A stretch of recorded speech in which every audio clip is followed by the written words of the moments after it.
We've been following this psychodrama of Harry and Meghan yet again for the last couple of weeks because, of course, he was coming over for the Invictus Games. The story came out that he was bringing Meghan and the children, and the King was going to put him up in one of the royal residences, and it was all going to be fine. And, of course, as we all knew, because it's all about brand Sussex, blah, blah, blah, then they might not because of security, and he was close to tears. We find out late Saturday night, early Sunday morning, Meghan and the children now not coming to London, this is really interesting, but might well fly in and out to visit the late Princess of Wales' grave. I don't know about you, but I think I speak for millions of people when they just say, we're fed up to the back teeth of the psychodrama that you lot bring to this whole royal story, Dickie.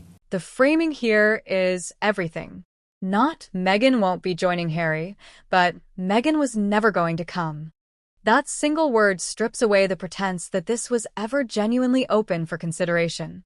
For weeks, the security row was positioned as the obstacle that might yet be overcome. What this framing makes clear is that the outcome was never in doubt. Meghan's record supports that entirely. Since 2020, she has not made a single voluntary return to Britain. The Jubilee in 2022 was tightly managed and brief. The Queen's funeral was not a choice. That is the full extent of her presence in a country where she spent 3 years as a working royal. What that pattern tells us is that Meghan doesn't experience Britain as a place she wishes to return to, and that's not purely about security. It's about identity. The critical press, the palace friction, the public scrutiny she described as genuinely damaging, all of it is located here. Not coming back isn't just a logistical call. It's a deliberate statement about which chapter of her life is closed and which audience she has chosen to face forward to. The more interesting question is why the alternative narrative, that this was a live decision actively being weighed, was allowed to run unchallenged for as long as it did. Someone was content for that ambiguity to exist. And in the Sussex world, ambiguity is rarely an accident. Keeping themselves very busy when he lands in the United Kingdom, presumably to keep out the way. You'd really like to tell him, wouldn't you, in the nicest possible way, mate, the people are done with it. There's been too much BS. And I'm with you, Dickie. I don't think she ever meant to come here. Not at all. Well, Harry's kind of lost his way, and he's desperately looking for something to do. And the only thing he really knows how to do, well, he knew how to be in the army, he knew how to fly an Apache helicopter, but he left the army 10 years ago.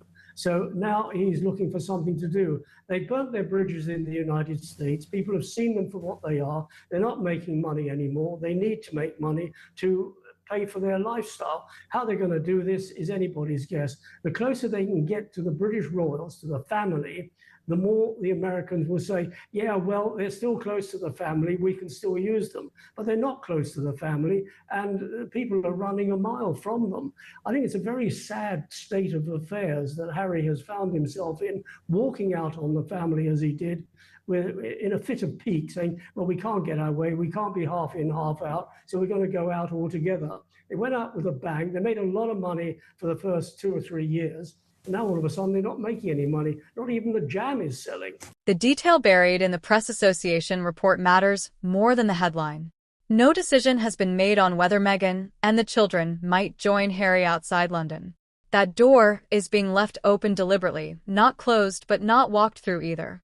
In the Sussex communications playbook, that kind of studied ambiguity is never accidental. It preserves optionality without committing to anything. If the visit goes smoothly, the family can still appear without breaking any prior announcement. If the atmosphere stays hostile, the door stays shut and no expectation has been violated. Every exit is covered. There is also a geographic logic here.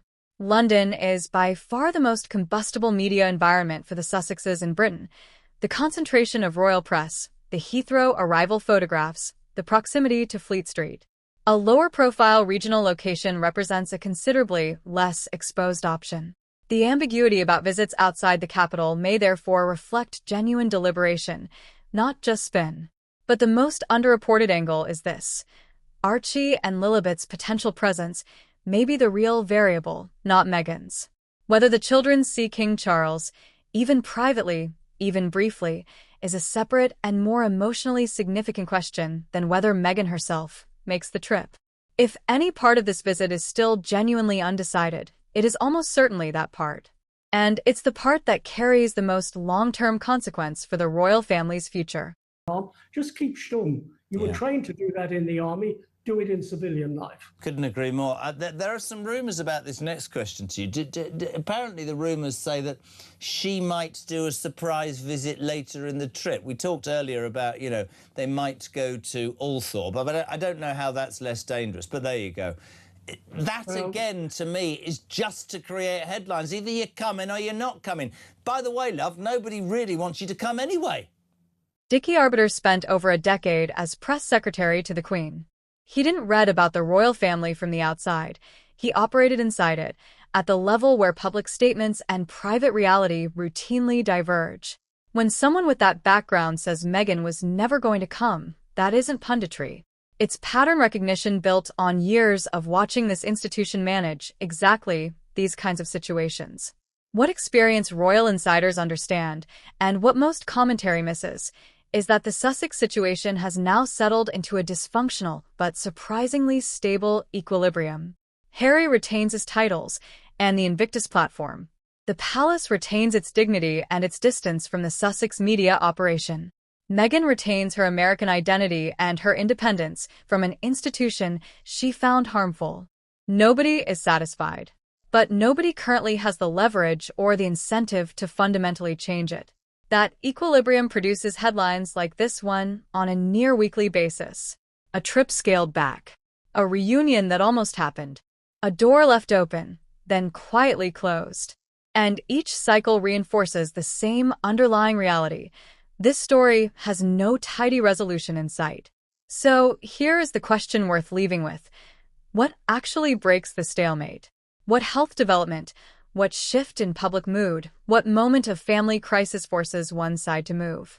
Because Harry flying to London alone isn't the ending of anything. It's the latest chapter in a story that is still very much being written, and the next twist may come sooner than anyone expects.